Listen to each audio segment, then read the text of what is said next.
Friends, I am HBK. Welcome to international leagues. आज हम बात करेंगे रशिया और इजराइल के बीच हुए नए कंट्रोवर्सी की, जिसमें व्लादिमीर पुतिन ने इजराइल के प्रेसिडेंट से माफी मांगी है। चलिए जानते हैं क्या है पूरा मामला। सबसे पहले कुछ बेसिक पॉइंट्स आपको मैं बताता हूँ। जैसा कि हम लोग जानते हैं कि इजराइल एक जूविश कंट्री है और यहाँ पूरी दुनिया से आए हुए ज्यूज रहते हैं। जब इजराइल को 1948 में बनाया गया था, तब बड़ी संख्या में ज्यूज इजराइल आकर बस गए थे।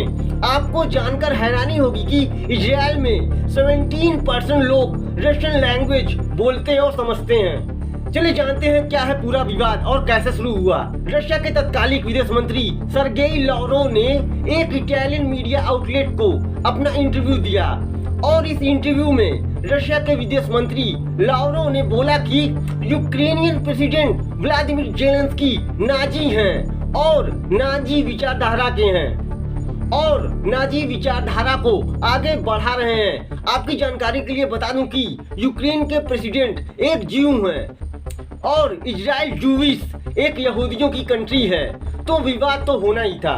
और हिटलर के नाजी सैनिकों ने ही लाखों ज्यूज को बुरी तरह मौत के घाट उतारा था। अब आप ही बताइए कि कैसे एक ज्यू लीडर जो कि यूक्रेन का प्रेसिडेंट है नाजी कैसे हो सकता है, जबकि उन्हीं नाजियों ने लाखों ज्यूज को मारा था। इटालियन मीडिया आउटलेट को दिए गए इंटरव्यू में रशिया के विदेश मंत्री की इस स्टेटमेंट के बाद इजराइल में इजरायली लोगों और सारी दुनिया में रह रहे ज्यूज का गुस्सा भड़क गया। उसके बाद रशिया के विदेश मंत्री ने फिर एक बार बयान दिया और बोला कि मैं गलत हो सकता हूँ, लेकिन हिटलर एक ज्यूइश ब्लड था, मतलब एक यहूदी था। इस स्टेटमेंट के बाद इजराइल और गुस्से में आ गया। उसके बाद इजराइल के विदेश मंत्री यार लैपिड ने बोला कि रशिया के विदेश मंत्री की स्टेटमेंट माफ करने लायक नहीं है और यह एक ऐतिहासिक गलती है और इजराइल के प्राइम मिनिस्टर नफ्ताली बेनेट ने इसे एक झूठ करार दिया। उसके बाद इजराइल ने रशिया के एम्बेसडर को सम्मन किया और रशिया की स्टेटमेंट पर क्लैरिफिकेशन मांगा। उसके अगले ही दिन जब इजराइल के प्राइम मिनिस्टर नफ्ताली बेनेट ने दुनिया को बताया कि रशिया के प्रेसिडेंट व्लादिमीर पुतिन ने रशिया के विदेश मंत्री सर्गेई लावरोव द्वारा दिए गए बयान पर माफी मांग ली है, जिसमें रशिया के विदेश मंत्री लावरोव ने हिटलर को जूइश ब्लड का बताया था।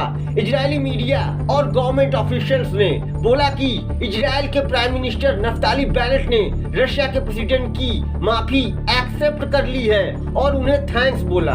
पर रशिया की तरफ से अभी तक कोई ऐसी स्टेटमेंट या पोस्ट वीडियोज कुछ भी शेयर नहीं किया गया है, ना ही कोई रिप्लाई रशिया की तरफ से आया है, ना ही उनके ऑफिशियल्स की तरफ से कोई रिप्लाई आया है कि पुतिन ने माफी मांग ली है।